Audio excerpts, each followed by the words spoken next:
I feel like Mike Jordan. Give me the rock. What's up, Kings fans? Welcome back to another episode of Cal Skills Clinic. We're out here, it's windy, my hair's all over the place, but we're gonna work on the spin move today.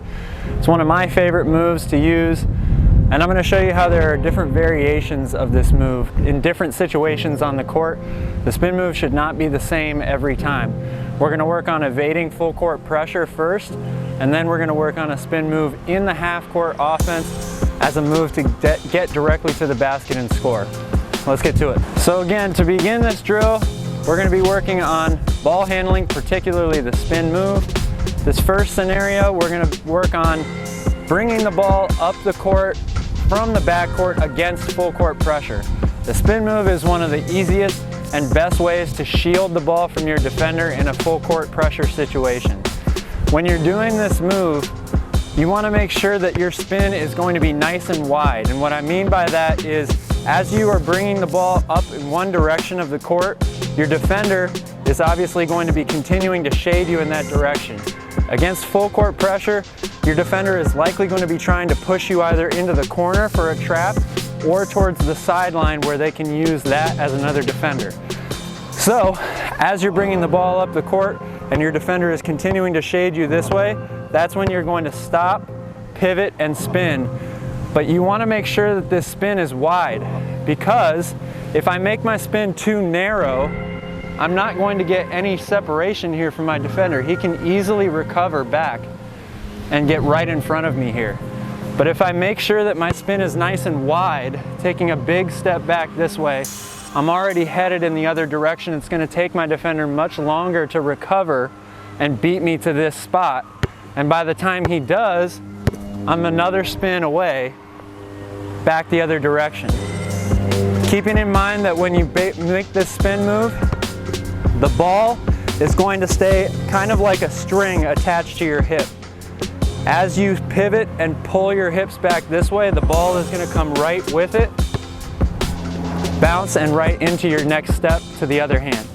The more you keep the ball attached to your hip here and further out from your body, the harder it's going to be for my defender to reach in and knock the ball away. If I do this move a couple of times, my defender might expect me to make the spin, and if I don't keep the ball nice and far attached to my hip, I leave it out too far this way, this is an easy steal for a layup. So as I'm bringing the ball up here, spinning, nice and wide, keeping the ball attached to my hip, into my left hand. Couple dribbles.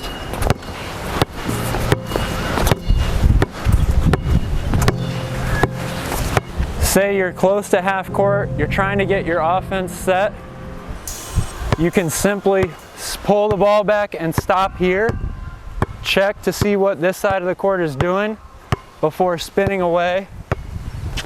And again, not an ideal situation if you're further in the backcourt. This is more as you get across half court into your offense and get set. This is also a really great drill to do as you're warming up. Your warm-up routine should be very similar every time. It should include ball handling as well as shooting, because you need to get your hands adjusted and used to the ball in all different situations before you play. And in addition, you want to warm up gradually into more and more game-like applications. You want to make sure that your warm-up isn't too lackadaisical, because then by the time it comes ready for you to play, you're going to be lackadaisical and a step slow. So as we bring the ball up here, we're keeping it nice and tight, attached to our hip, wide spin, just like that. So now we're gonna work on the spin move, but in the half court situation, and as a move that's gonna get you to the basket, get up an easy shot, or even draw a foul. Now before, when we were in the full court situation, I was saying how the spin move needed to be nice and wide so you could create space. Here in the half court, you don't have as much space to operate because obviously we're playing 5-on-5. We've got 5 defenders in here. We don't have too much room to go side to side. Also, you want this move to be nice, quick, and narrow, because this is how you're going to slip by your defender. Giannis is one of the best in the game right now at this spin move.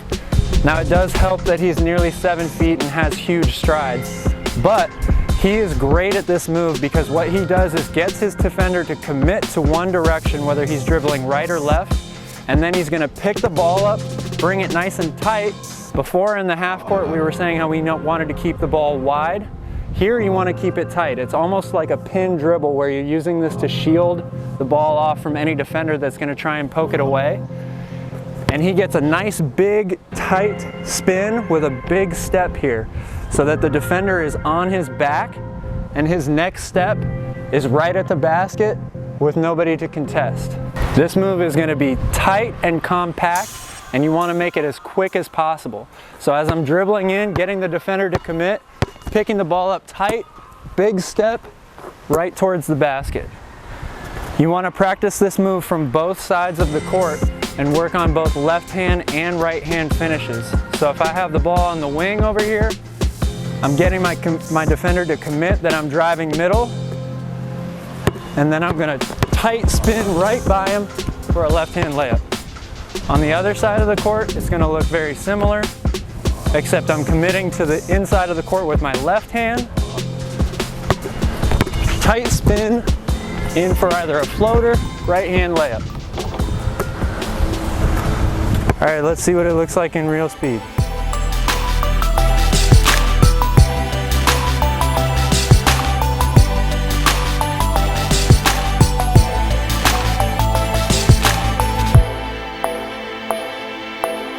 What's up, everybody? Thanks for watching. Make sure you hit that like button just like this.